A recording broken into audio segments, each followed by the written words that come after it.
అందరికీ నమస్కారం అండి. విజయనగరం జిల్లా రామభద్రపురం దగ్గర మార్నింగ్ ఒక బస్ ఫైర్ యాక్సిడెంట్ అయింది. ఇది ఏంటంటే అరౌండ్ 4:00కి అయ్యింది ఇన్సిడెంట్. ఈ బస్సు ఒరిస్సా నీలకంఠేశ్వర్ అనే ప్రైవేట్ ట్రావెల్స్ బస్సు. ఈ బస్సు నిన్న రాత్రి 7:45కి ఒరిస్సాలోని భువనేశ్వర్ నుంచి బయలుదేరి ఒరిస్సాలోని మల్కన్గిరికి వెళ్తుంది.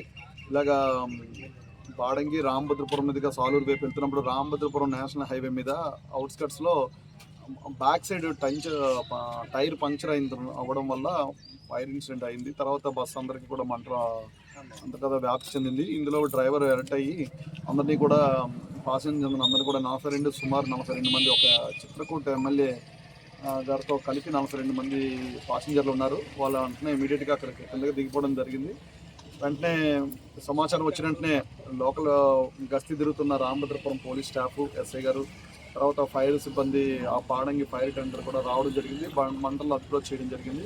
తర్వాత ఈ 42 మంది పాసెంజర్లు కూడా దీని వెనకాతలో ఇంకొక కొద్ది సమయం తర్వాత orange travels bus, same travels bus వస్తే వాళ్ళు ఇక్కడి నుంచి వెళ్ళిపోవడం జరిగింది.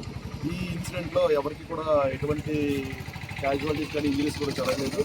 ఒక మహిళ మాత్రం సుమారు 10 lakhs వర్త్ ఉన్న ప్రాపర్టీ గోల్డ్ పోయిందంటే ఈ ఫైర్ ఇన్సిడెంట్ అంతా కూడా మంటలు అదుపు చేసిన తర్వాత ఆవిడ అంతా బ్యాగ్ దగ్గర ఉన్న గోల్డ్ని వెతికి ఆ బ్యాంగిల్స్, 4 బ్యాంగిల్స్, ఒక ఇయర్ స్టడ్, తర్వాత 2 రింగ్స్, ఒక నెక్లెస్ ఆవిడకి హ్యాండ్ ఓవర్ చేయడం. దీంట్లో ఎవరికి క్యాజువాలిటీస్ ఏమీ లేదు. ప్రమాదానికి కారణం ఏంటంటే బస్ పంచర్ అయిన తర్వాత ఆ రాపిడికి మంట వ్యాప్తి చెంది మొత్తం బస్సు అంతా వ్యాప్తి చెందింది. బస్సు మొత్తం దగ్ధం అయింది.